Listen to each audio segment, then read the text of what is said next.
জাযা মানে হচ্ছে প্রতিদান, কা মানে তোমাকে আপনাকে, আল্লাহু আল্লাহ, আল্লাহ তোমাকে প্রতিদান দিন। কেমন প্রতিদান দিন? খায়রান। খায়রান মানে হচ্ছে কি? কল্যাণকর। খায়রান মানে কি? কল্যাণকর, উত্তম প্রতিদান আল্লাহ তোমাকে দিন। এখন কোন মহিলারে আপনি আপনি আপনার ওয়াইফেরে বলবেন, মাকে বলবেন, তখন কি বলবেন?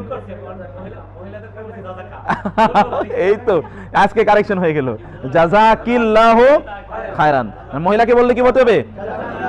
এখন আপনি সবাইরে বলতে চান, তখন কি বলবেন? জাযাকুমুল্লাহ। তখন কি জাযাকাল্লাহ বলবেন?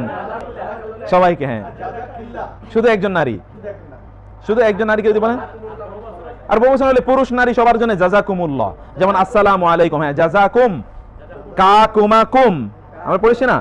কাকুমা কুম, এই যে কুম, কুম মানে সকলকে, আসসালামু আলাইকুম, তোমাদের উপর, আপনাদের উপর। আচ্ছা, আমরা এই জায়গাটা বলছিলাম যে যদি অনেকের আপনারা হাদিসে এসে কেউ যদি কারো প্রতি কোনো অনুগ্রহ করে, তাইলে সে যদি বিনিময় বলে জাযাকাল্লাহ খায়ের, তাইলে কি তার যথেষ্ট হক আদায় হয়ে যাবে।